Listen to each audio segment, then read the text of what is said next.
Good morning children. Class 6 आज हम हिंदी 1 से पार्ट 2 वर्ण विचार पढ़ेंगे। इससे पहले हमने भाषा पढ़ा था। भाषा का आगे हम भाषा के मौखिक रूप के बारे में तो हमने पढ़ लिया, लेकिन भाषा के मौखिक और लिखित जो रूप है तो उसमें लिखित रूप जो है उसको कैसे लिखा जाता है, कैसे उसका विभाजन किया गया है, किस तरह से हिंदी भाषा जो है वो देवनागरी लिपि में लिखी जाती है, इसके बारे में हम चर्चा करेंगे। तो सबसे पहले ये है कि हमने पिछले पार्ट में पढ़ा था कि किसी भी भाषा को सीखने के लिए हम उसकी ध्वनियाँ हैं जो उनके बारे में ध्वनियाँ होती हैं वो, और ध्वनियाँ जो होती हैं उन्हीं के ही चिन्ह होते हैं। तो ध्वनियों के चिन्ह जो होते हैं उनको वर्ण कहा जाता है। मुख से निकलने वाली जो ध्वनियाँ हैं उसको चिन्हित किया जाता है। जैसे अ निकला मुँह से, तो अ जिस तरह से लिखा जाता है वो उसका चिन्ह हुआ, या ई, तो ई जिस तरह से लिखा गया है वो उसका चिन्ह हो गया। उसी तरह से जब हमने लिखा है कहा कमल, तो क म ल, ये जो चिन्ह बनाए गए हैं ये क्या है? ध्वनियों के चिन्ह है जो हमारे मुंह से निकल रहे हैं। ठीक है, तो इस तरह से ये जो ध्वनियों के चिन्ह हैं, ये ध्वनि है जो ये भाषा की सबसे छोटी इकाई होती है। तो इसीलिए कहा जाता है कि भाषा की सबसे छोटी इकाई उसे वर्ण किया कहा जाता है, या भाषा की सबसे छोटी इकाई जिसके और टुकड़े नहीं किए जा सकते हैं वे वर्ण कहलाते हैं। और इस भाषा के या इन ध्वनियों के जो चिन्ह हैं, जितने प्रकार के चिन्ह हैं उन सभी को वर्णमाला कहा जाता है। तो भाषा की ध्वनियों के व्यवस्थित वर्ण समूह को, भाषा की ध्वनियों के व्यवस्थित वर्ण समूह को वर्णमाला कहा जाता है। तो इस तरह से हिंदी में जो वर्णमाला है, हिंदी की वर्णमाला दो प्रकार की हुई, एक स्वर और दूसरी व्यंजन। तो पूरी स्वर और व्यंजन निकालकर हिंदी में कुल 52 वर्ण है। ठीक है बच्चों, कि पूरी 52 वर्ण जो हैं वो हिंदी में हैं, जिनको स्वर और व्यंजन में विभाजित किया गया है। और स्वर जो हैं, स्वर किसे कहा जाता है? ऐसे जिसको आप वॉवेल कहते हैं इंग्लिश में, ए, ई, ओ, आई, तो ये क्या है? इनके बिना कोई भी वर्ड नहीं बनता है ना।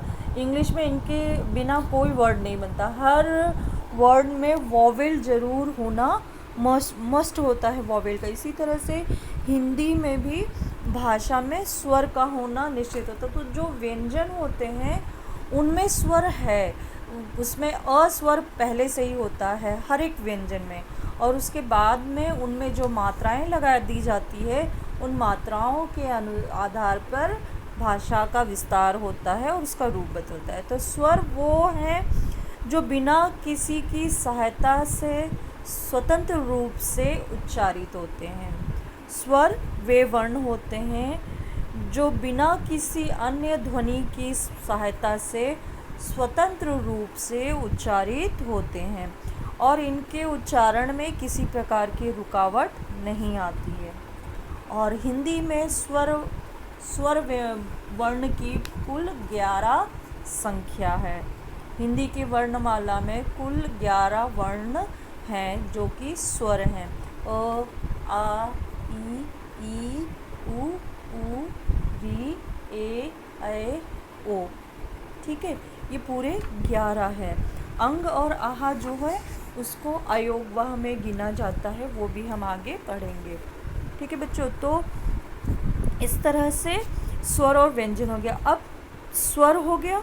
अब स्वर में भी उनको भी विभाजित किया गया है।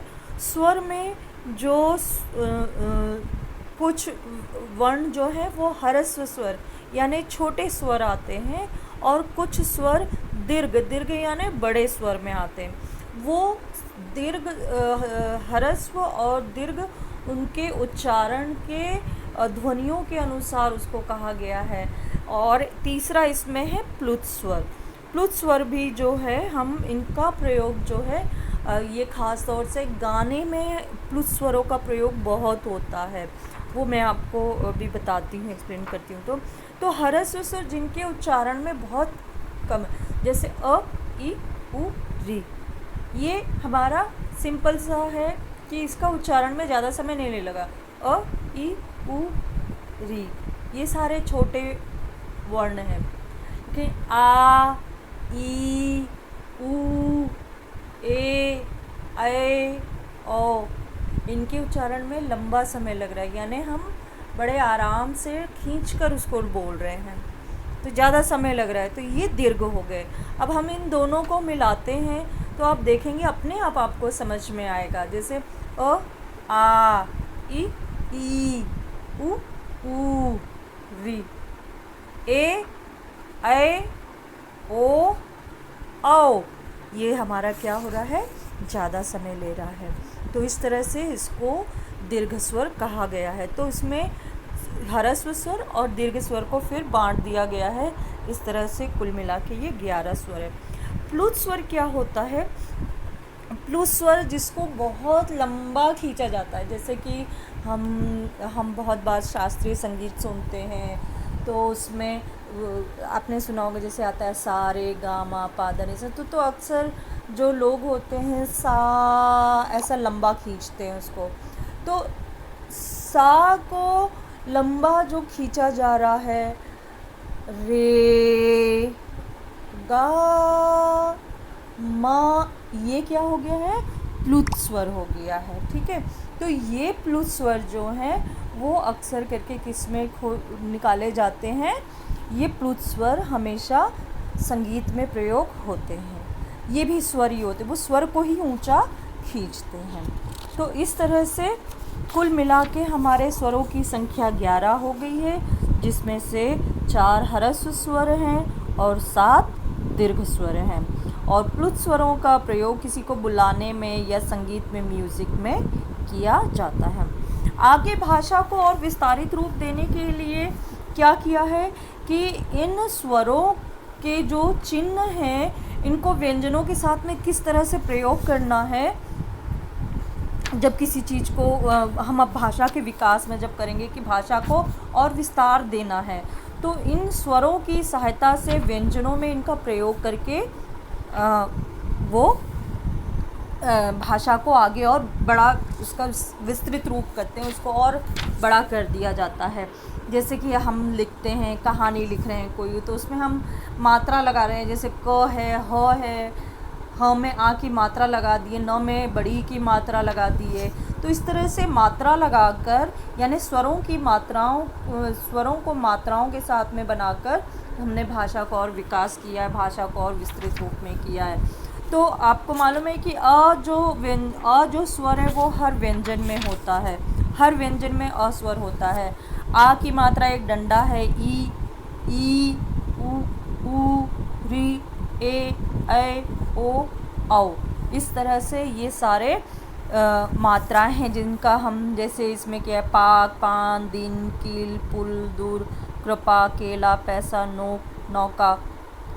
और अ माँ की मात्रा है पक, आ की मात्रा में है पान, ई की मात्रा में दिन, ई की मात्रा कील, उ पुल, ऊ दूर, री कृपा, ए केला, ए पैसा, ओ नूक, औ नौका।